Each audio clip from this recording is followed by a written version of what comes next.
Welcome back to the FM1000 Plus app inside the XCN 2050 display.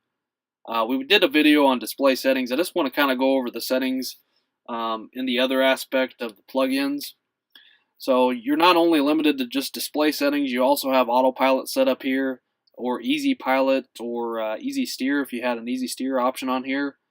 Your GPS receiver implement, all of the settings within the display itself are done through this screen. You can add or remove different plugins. So let's say that you wanted maybe to add, let's say WM Drain, for instance. WM Drain for water management. If we wanted to add that, if we had that unlock within the display, we could move that over to the active plugins and then be able to go through that setup process.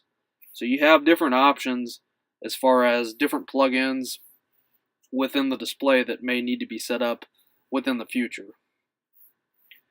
So just to make you aware that there are other system options, system plugins that can be set up within this screen.